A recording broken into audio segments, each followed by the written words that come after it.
On our daughter Delia's 5th birthday, Flora posted a group photo on Moments with the caption, "The child was pestering for her dad before going to bed," and her wonderful dad immediately put down his work and rushed over. The man lying on the bed with her in the photo was my husband, Morton. I looked at the message I received 10 minutes ago. "There's something up at the company tonight. You and Delia don't have to wait for me." I gave it a like and then dialed the number of my divorce lawyer. Hello, everyone. Welcome to my channel. Subscribe us to read wonderful novels every day. Now the story begins. It was already 2 a.m. when Morton came back. Sensing the glaring light, I covered my daughter's eyes right away. Morton leaned against the doorframe and said, "Honey, I'm back. Wake Delia up. I'll accompany her to celebrate her birthday." In the past, I cared a lot about these family rituals. Whether it was birthdays, festivals, anniversaries, or kindergarten activities, I would ask Morton to participate as much as possible. I didn't want Delia to be like me, only able to see her dad through video calls on the phone. But now, I adjusted the quilt and said in a flat tone, "No need." A flash of impatience crossed Morton's face as he said, "Jessica, I just went over there to coax John to sleep. Don't misunderstand. I didn't dare to tell you the truth precisely because you're always so suspicious." I wasn't misunderstanding, and from now on, I wouldn't be suspicious either. If you have nothing else to do, go to your own room. Don't disturb Delia's sleep. She has to go to school tomorrow. Hearing my reply, Morton sneered and said, "Whatever, but don't complain later that I'm absent from Delia's growth." I turned around to turn off the light and gently patted my daughter, who had been slightly disturbed in my arms. Absence or not, it didn't matter anymore. After all, Delia's birthday wish this year was, "I don't want to see Dad anymore." The next morning, instead of going out directly after breakfast as he used to, Morton sat there watching the morning news. When he was about to go out, he suddenly picked up the keys, walked over, and touched Delia's head, saying, "Dad will send you to school today." He said this to our daughter, but his eyes were fixed on me. 2 years ago, when Delia first started kindergarten, Morton picked her up and sent her to school every day. But after Flora came, he started going out earlier and earlier, saying that the morning meeting time at the company had been advanced, and he didn't have time to send the child. I always believed him until 3 months ago when Delia transferred to another kindergarten. I saw at the kindergarten gate that the man who should have been at the company bent down and carried a little boy out of the back seat. So it wasn't that he didn't have time to pick up and send our daughter. He just had more important things to do. That night, we had a fierce argument. From the next day on, Delia never asked for her dad to send her to school again. Although I had decided to divorce, Morton was still Delia's father after all. After thinking for a moment, I didn't say no. The man's lips curved slightly, and he bent down to pick Delia up. When I opened the car door, I was stunned. The back seat was filled with things: an Ultraman water bottle, a wooden bow and arrow, a women's shawl. There was also a family photo hanging behind the seat. Noticing my gaze, Morton's face changed slightly as he said, "Flora hung this up casually. She said John would be happier seeing it."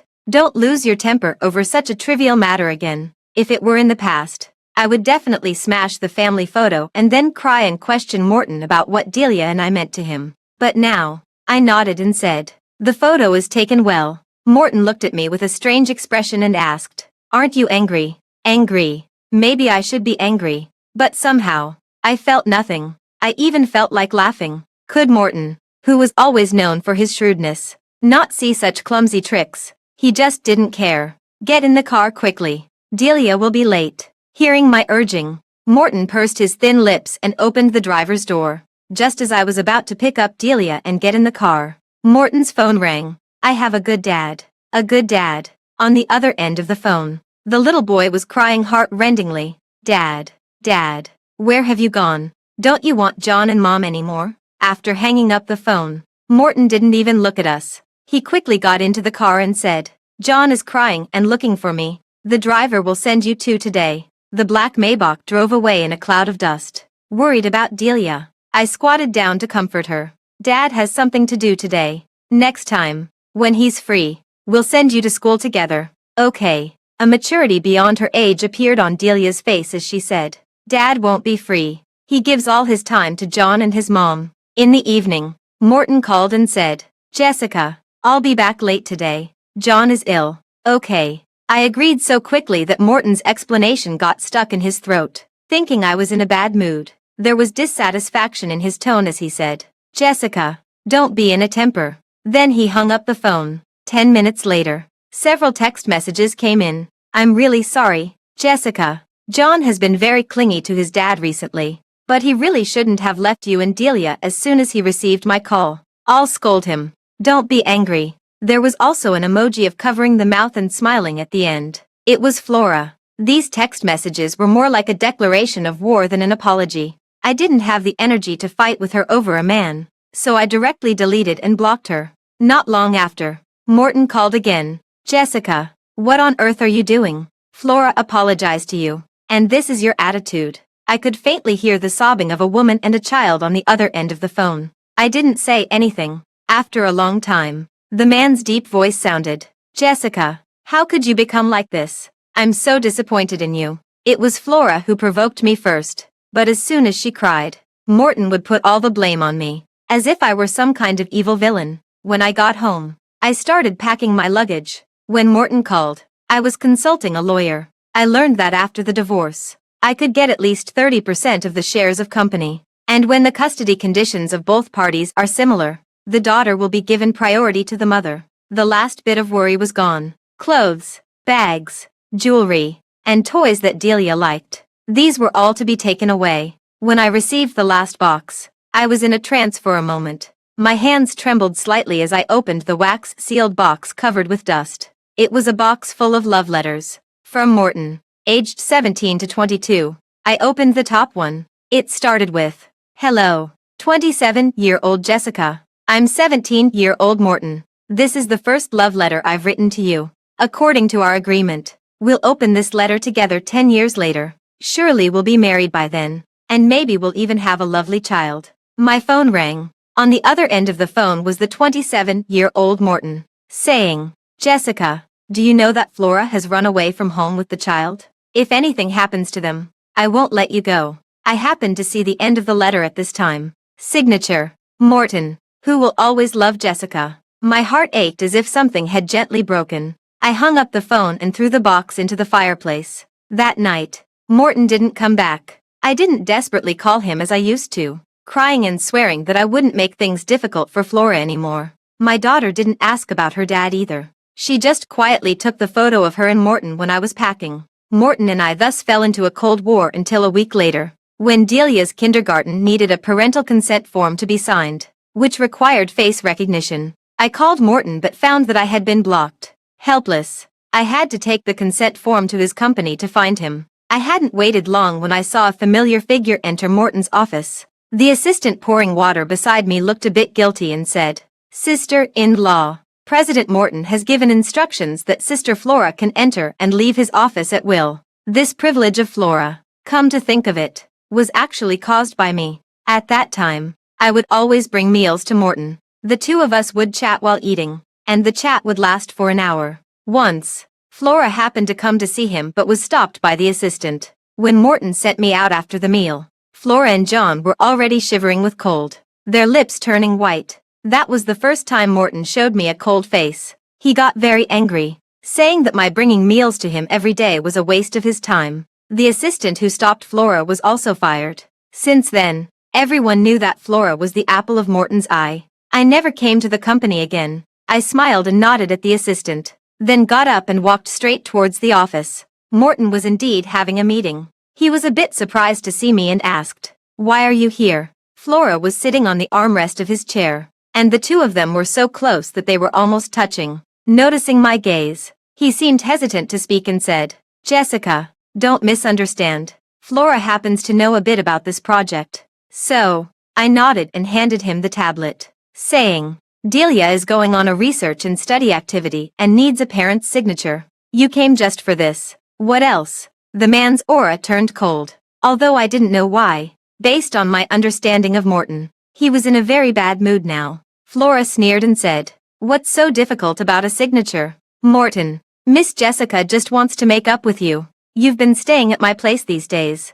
You should go back and see Delia." Morton's frown relaxed. He threw the tablet on the coffee table and gave a playful smile, saying, "Jessica, You've learned to use the child as an excuse now. Apologize to Flora, or I won't sign this. In the past, hearing such words would make me very angry. I would be angry that Morton didn't care about his own daughter, and even more angry that he did this for Flora. But now, I wasn't angry with anyone. I was just thinking that if there was no parent's signature, Delia wouldn't be able to go on the research and study activity, and she would be disappointed. I looked at Morton and Flora, who was still sitting on the armrest of his chair, and left the office without looking back. At worst, I would tell the teacher that Delia didn't have a dad. I had just walked a few steps when a clear male voice sounded. If Miss Jessica doesn't mind, perhaps I can do it for you. It was the man who had been in Morton's office just now. He continued, after all, I've been watching Miss Jessica's family affairs for so long. I then took a closer look at him. He was wearing a pure black suit, exuding a strong sense of abstinence. His eyebrows and eyes were cold, and he looked wealthy and noble. I directly handed him the tablet, and the authentication was quickly passed. 3 flamboyant words were written on the screen. Edward. The divorce agreement had been drawn up. I unilaterally ended this Cold War and asked Morton to come home that night. When I went to the kindergarten to pick up Delia, his Maybach was already waiting in the pick-up area. The car window rolled down, revealing Flora's smug smile in the passenger seat, saying, Miss Jessica, you're here to pick up the child too. This is a prestigious kindergarten. How can you still be wearing last year's coat? Aren't you afraid that the child will be laughed at? I ignored her and moved a little further away. Flora looked at the man in the driver's seat, with a look of grievance on her face, and said, Morton, did I say something wrong again? Miss Jessica seems to be angry. Surprisingly, Morton didn't answer. He stared at my thin coat without moving and said stiffly, Jessica, it's windy outside. Get in the car first. I moved even further away. I don't know when it started, but we became more and more estranged. Even when he said a caring word, it seemed so forced. When we were almost at the gate, 2 children in the line started fighting. Frowning, I saw that one of them was Delia. I quickly ran over to pull them apart and found that the other child in the fight was John. He was stunned when he saw me, then immediately sat on the ground and started crying loudly. Wah! Auntie hit me. It hurts so much. Morton and Flora also rushed over. Flora picked up her son, her face full of resentment, and said, Jessica, even if you don't like me, you can't take it out on a child. It's just a fight between 2 kids. Do you have to be so excited? Morton also looked at me with dissatisfaction, completely forgetting that Delia was his biological daughter. The teacher looked embarrassed and said, Mom of Delia, Mom of John. The 2 children just saw Mr. Morton and both said he was their dad. They started arguing and then fighting. It was dismissal time, and there were parents all around coming to pick up their children. What kind of thing is this? How can there be a fight over a dad? Could it be the original wife and the mistress? The man looks rich. Maybe the kid is just being vain and talking nonsense. Who knew it just happened to be seen by the other child? Being money worshipping at such a young age. I don't know how the family educates the child. John was still crying, hugging Morton's neck and constantly calling out, Dad. And Delia. She just held my hand tightly, staring at Morton without blinking. The other children were also curious and said, Uncle, whose dad are you exactly? Hurry up and say. People who wrongly claim someone as their dad have to apologize. Morton opened his mouth and said, I'm. At this moment, Flora gently pulled his sleeve, her eyes full of pleading. Almost instantly, I understood that Morton was wavering, just like countless times before. As long as Flora spoke, Delia and I would become his second choice. I gritted my teeth and coldly reminded him, Morton, your answer now will affect Delia for the rest of her life. Think it through before you speak. The man's body stiffened slightly. His lowered eyes betrayed no emotion as he said in a voice that wasn't loud but could be heard by everyone present. I'm John's father. Little friend, did you mistake me for someone else? My heart tightened, as if it had been struck hard by a sledgehammer. The pain was so intense that I almost shed tears. This was our daughter. The onlooking parents started to blame Delia. Little girl, why are you wrongly claiming someone as your dad and even hitting his real son? Yeah. The truth is out and you still don't apologize. No manners at all. Jealous of others being rich and wanting to be a rich man's daughter. I guess. Her mom doesn't look like a nice person either. All dressed up and looking shady. Maybe she's up to no good and deliberately taught her daughter to wrongly call someone dad to find a sugar daddy. Morton, Are you even human? Before I could finish, a sharp pain came from my palm. Delia bit her lower lip, her grip on my hand surprisingly strong. Her eyes quickly dimmed as she said, "Mom, forget it." Then she numbly bowed to Morton and said, "Uncle, I'm sorry. I mistook you for someone else." In the dessert shop, I hugged my daughter with a heavy heart. "Delia, he's your father. Mom doesn't force you to love him, but I also don't want you to grow up with hatred."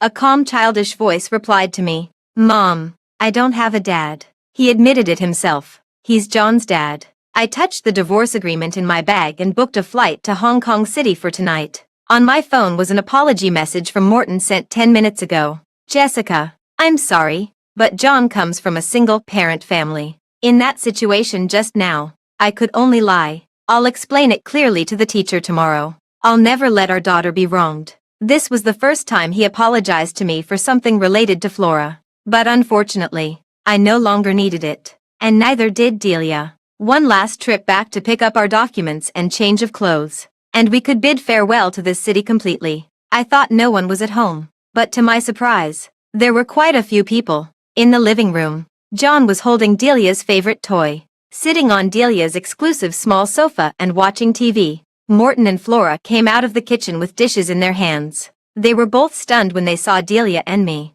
I frowned. We weren't divorced yet, and he had already brought her here. Morton explained. "About what happened today. Flora thought she should apologize to you. She was afraid you'd think it wasn't sincere, so she wanted to cook some dishes herself. They're all your favorites." I sneered.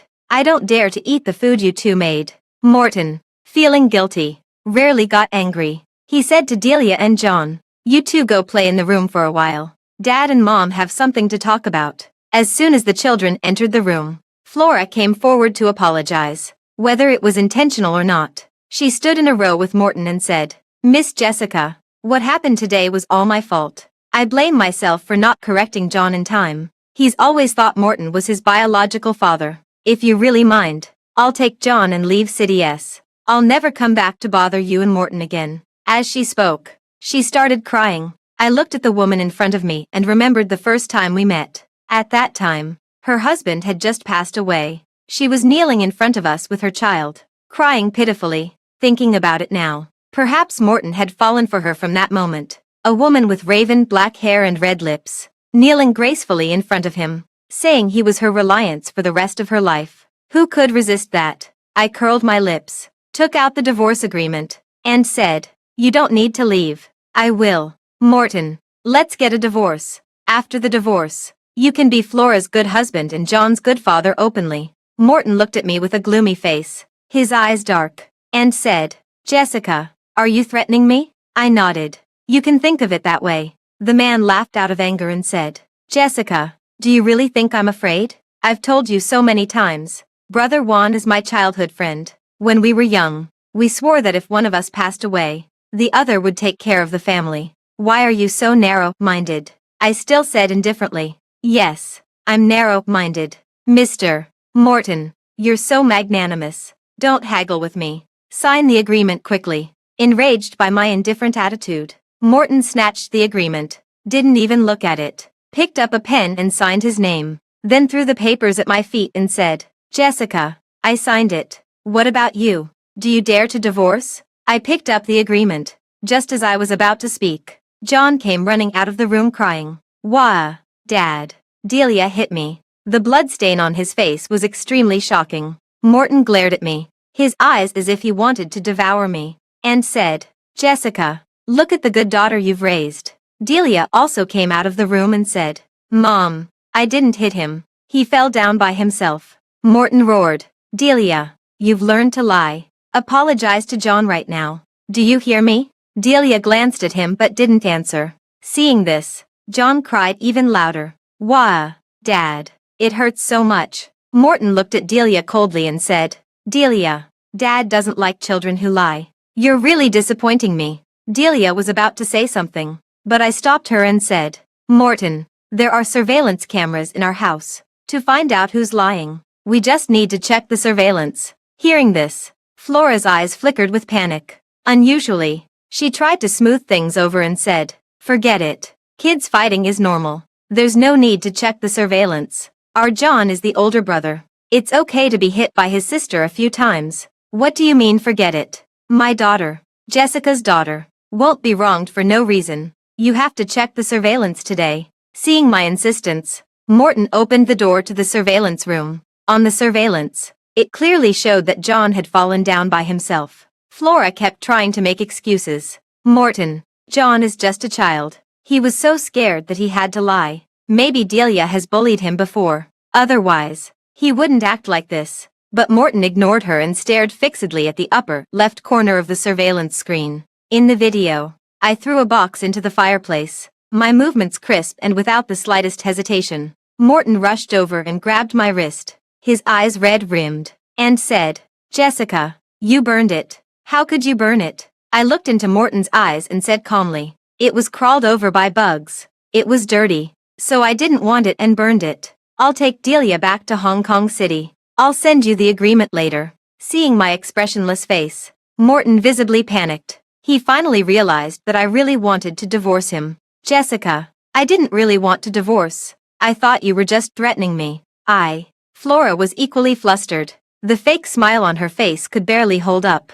But she still forced herself to say, "Is Miss Jessica using the strategy of retreating to advance? Burning a box of worthless things? It doesn't seem to be worth much. Get out of the way." Flora fell to the ground, looking at Morton in disbelief. John also burst into tears. "Wah, Mom lied. Mom said that after driving them away, Dad would be mine alone. I did everything Mom told me to do. Why haven't they left? Why?" In an instant, the man's face lost all its color. I didn't bother to watch their bickering. I picked up my daughter and walked out. If I didn't leave, the plane would be late. In Hong Kong City, my mom was waiting for me at the airport with the driver and said, "I told you not to marry that poor guy long ago. With a mother like his, what kind of good person could he be?" I covered Delia's ears and said, "Mom, the child is here." My mom sighed. After all, she felt sorry for her daughter and said, "As long as you're home." Then, with a loving face,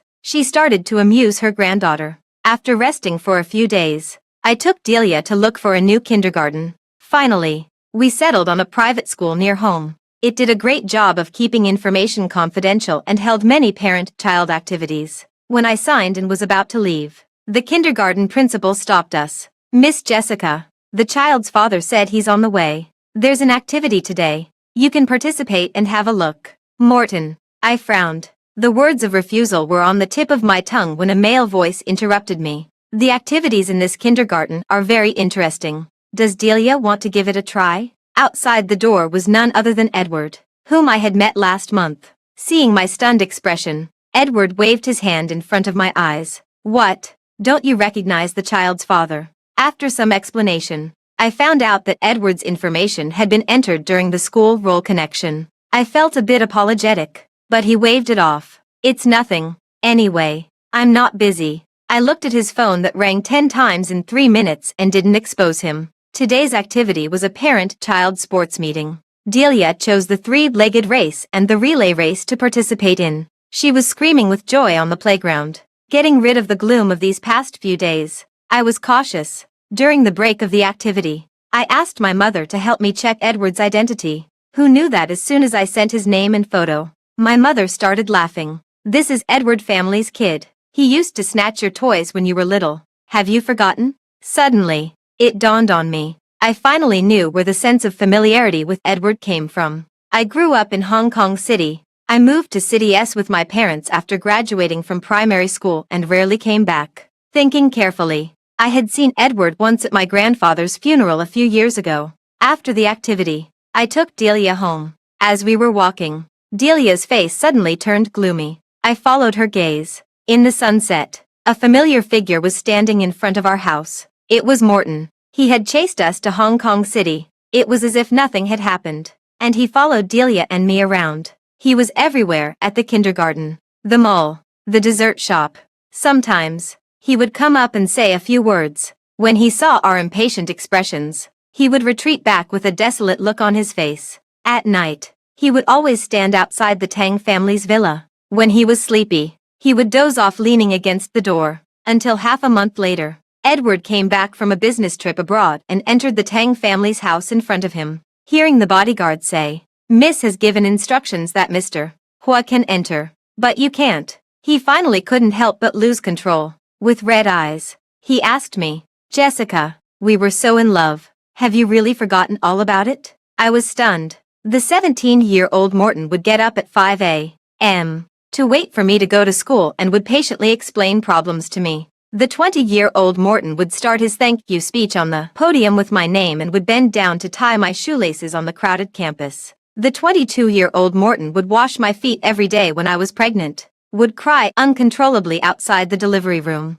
and would hold our daughter all night to coax her to sleep. But the 27-year-old Morton would make me take a taxi home alone at night, would yell at me for another woman, and would deny being Delia's father in front of everyone. It was precisely because I hadn't forgotten our past love that I couldn't forgive him. I asked the bodyguard to drive him away, but 3 days later, he appeared at the door again. The bodyguard knew he was Delia's father and didn't dare to really do anything to him. On my phone, Morton kept sending messages. "Honey, I know I was wrong. Please, meet me, okay?" It started to rain heavily outside. I looked out of the window. Under the dim streetlights, a man in a black suit stood in the rain, looking steadily at my room. When he saw my figure, a flattering smile appeared on his face. I went out with an umbrella. A lawsuit for divorce would affect the stock price of the Tang family. Persuading Morton to divorce by agreement was the best solution. Seeing me come out, Morton's eyes lit up.